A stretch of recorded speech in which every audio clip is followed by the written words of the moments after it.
Bonjour mes amis, avez-vous l'impression de vivre avec une personne qui vous dévalorise, qui vous manipule, qui vous utilise? Vivez-vous avec un ou une perverse narcissique? C'est ce que nous allons voir dans cette vidéo aujourd'hui.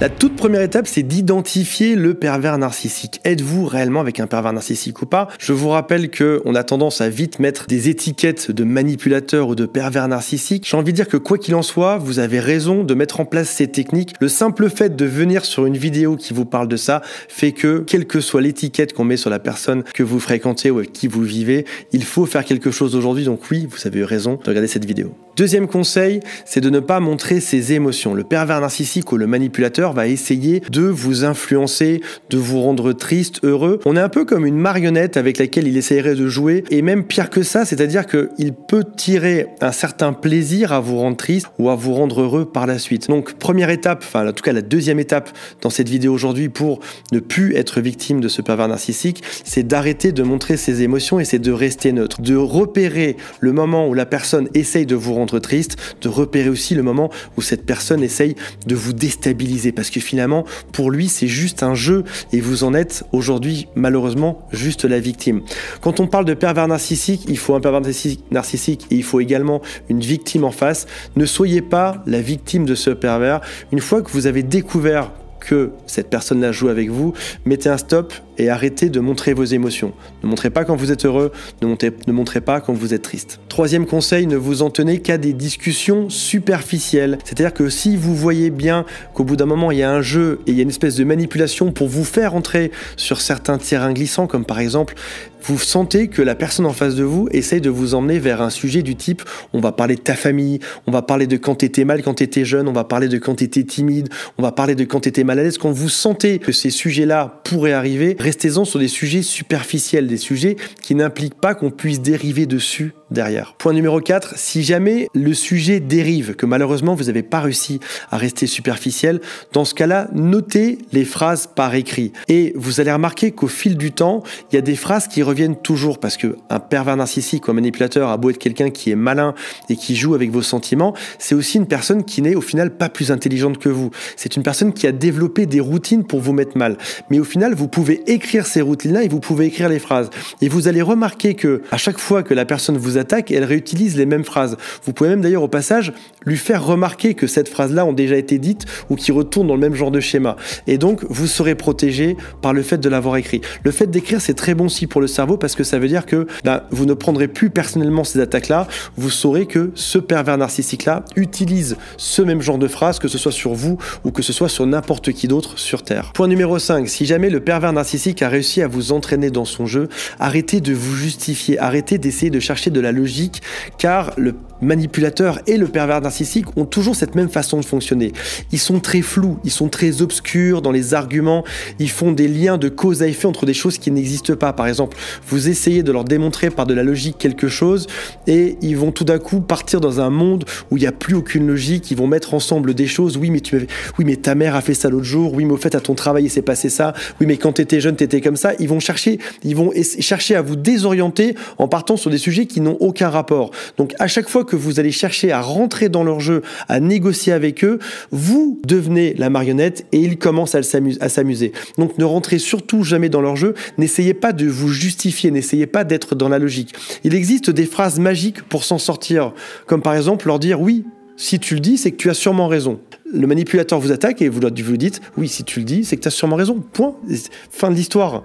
Ou alors leur dire simplement « tu as raison de penser ça, mais je ne pense pas comme toi ». Et c'est tout à fait ok de penser comme ça. Point numéro 6, utilisez la technique du disque rayé.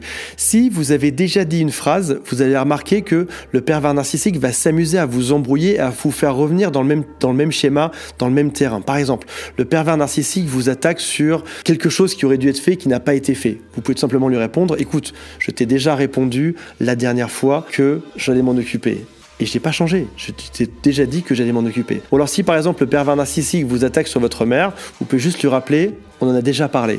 Et tu sais bien ce qu'il en est. Et c'est tout, et ça s'arrête à ça. Comme un disque rayé qui reviendrait à chaque fois que le pervers narcissique essaye de vous ramener dans ce sujet-là, vous revenez exactement sur la même réponse et vous vous arrêtez à ça. Vous ne continuez pas plus loin que ça. Point numéro 7 qui vient compléter le point d'avant, c'est de numéroter les réponses. Si par exemple, le pervers narcissique vous ramène sur un sujet de famille qui est compliqué, vous pouvez lui dire: je t'ai déjà dit que c'était un sujet qui me concernait, je te l'ai déjà dit 3 fois. Ou alors quand il revient, je t'ai déjà dit que j'allais m'en occuper, je te l'ai déjà dit 5 fois. Ou quand votre mère, je ne sais pas comment est votre mère, mais si votre mère essaie de vous embarquer dans un sujet, vous pouvez dire: je t'ai déjà dit que je m'en occupais et je te l'ai déjà dit 8 fois. Comme ça, au moins, vous numérotez et vous évitez cette répétition qui peut faire devenir fou, en fait. Quand un pervers narcissique vous fait rentrer dans son jeu, qu'il arrive à vous énerver, qui revient toujours sur les mêmes sujets en boucle, et qui vient détruire toute votre logique, vous devenez dingue. Là, au moins, vous avez toujours, face à son schéma, vous avez toujours une réponse et c'est toujours la même et vous n'allez pas plus loin derrière. Point numéro 8, les pervers narcissiques détestent être confrontés en public. Si jamais vous devez avancer dans un argumentaire, si jamais vous n'êtes pas d'accord et que pour une fois vous avez envie de débattre avec cette personne-là, faites ça en public. Ce qu'il faut savoir, c'est que les pervers narcissiques ont tendance à avoir souvent plusieurs langages devant plusieurs types de personnes différents. Ils vont s'adapter à leurs victimes et ils vont se comporter différemment. Et si jamais ils vous martyrisent vous, mais qu'ils font bonne figure devant le public ou quand ils sont avec des amis, dans ce cas-là, ils vont pas réussir à développer leur jeu quand il y aura d'autres personnes qui seront à côté de vous. Il ne pourra pas utiliser ces outils de manipulation. Point numéro 9, il faut toujours bien s'entourer, que ce soit par des amis, que ce soit par des professionnels comme des thérapeutes, que ce soit par des coachs comme je le suis. Il y a des liens sous cette vidéo sur lesquels vous pouvez cliquer si vous avez besoin d'aide, que ce soit par de la famille. Soyez toujours entourés. Le pervers narcissique et le manipulateur vont tout faire pour vous isoler et pour jouer avec vous. Pensez un peu à l'image d'un chat qui va venir jouer à la souris, qui va l'isoler dans un coin et lui mettre des petits coups de griffe dessus. Donc ne faites surtout pas ça, restez bien entouré, gardez le lien avec tous vos amis. Je me souviens par exemple de chantage: si jamais tu vas voir tel copain, dans ce cas-là je te parlerai plus, on va se séparer. Si jamais tu fréquentes lui, etc. Et du coup il vous isole totalement de tout votre environnement. Ne laissez jamais faire ça, sinon c'est perdu. Point numéro 10, travaillez sur votre estime de vous. Le jeu principal du pervers narcissique, c'est de vous affaiblir. On a parlé du chat et de la souris, c'est exactement ça. Il vient saper toutes vos forces, il vient tout vous enlever et après ça, il va s'amuser avec vous. Donc vous devez impérativement travailler sur le fait de reprendre confiance en vous. Il y a des tonnes de best-sellers sur la Fnac.com, sur Amazon qui sont juste géniaux, ça vaut 2 €. Allez vous renseigner, bouquinez un peu et vous allez booster votre confiance et le pervers narcissique ne pourra plus s'amuser de vous. Il ne pourra plus vous utiliser par la suite. Si jamais vous avez aimé cette vidéo, mettez-moi un like. Allez voir dans la description de cette vidéo, c'est le petit triangle quand on est sur mobile pour ouvrir la description, pour voir tous les liens qui sont dessus. Et cliquez dessus, mettez-moi un commentaire si vous avez aimé ça. Est-ce que vous êtes vous-même victime d'un pervers narcissique ou d'un manipulateur ou pas? Est-ce que vous avez des doutes? Mettez-moi tout ça en commentaire juste en dessous.